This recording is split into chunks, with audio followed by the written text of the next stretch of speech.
की बात रखनी है, जो बात रखी उनके व्यक्तित्व पर रोशनी दी। फिर जसदेव सिंह जी ने कि मैं बोलूंगा, मेरे बाद तमाम साथी बोलेंगे। B.R. अम्बेडकर जी के जितना भी बोल लो, जितनी भी बातें हम कर सकते हैं, तो भी उनका व्यक्तित्व को हम लोग यहाँ बैठे या पूरा देश भी अगर उनको पढ़े तो उनका पूरे व्यक्तित्व को हम नहीं पढ़ सकते। शानदार व्यक्तित्व, जिसने उस समय के सामाजिक ताने बाने को समझा।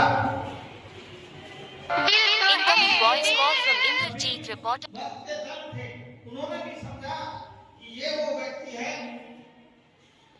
जिसको अगर भारत का जो संविधान है, संविधान देती है, अगर कोई बना सकता है तो भीमराव अम्बेडकर जी बना सकते हैं, वो कोई नहीं बना सकता। और भीमराव अम्बेडकर जी का मैंने बताया जो जीवन था वो ग्राउंड लेवल का था।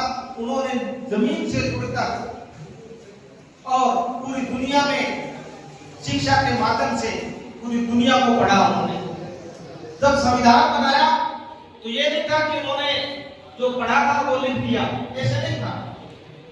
तमाम देशों के उन्होंने संविधान पढ़े और उनकी अच्छाइयों का एक उन्होंने बेहतरीन संविधान बना के दिया, जिसमें जरूरी था, क्या जरूरी था? सबसे समानता। जो आजादी मिली, आजादी का फायदा तभी होता है जब सब समान हो। अगर भेदभाव हो तो संविधान का कोई मतलब नहीं रहता। तो उन्होंने कहा कि सबसे पहले समानता लानी, ऊंच नीच उसको मिटाना जरूरी है, गरीब अमीरी है उसका फर्क मिटाना जरूरी है। और उन्होंने जिस प्रकार से हर व्यक्ति गरीब हो या अमीर हो एक वोट का अधिकार दिया। अभी शमशेर सिंह जी बोल रहे थे कि महिलाओं की बात, जिस प्रकार से महिलाओं के उत्थान के लिए उनके मन में जो पीड़ा थी ये था कि उनको पहले उस समय के जो हमारे समाज के बहुत से लोग थे इस बात के विरोधी थे कि नहीं, महिलाओं को वोट का अधिकार नहीं होना चाहिए, उसको भी अम्बेडकर दे देते हैं।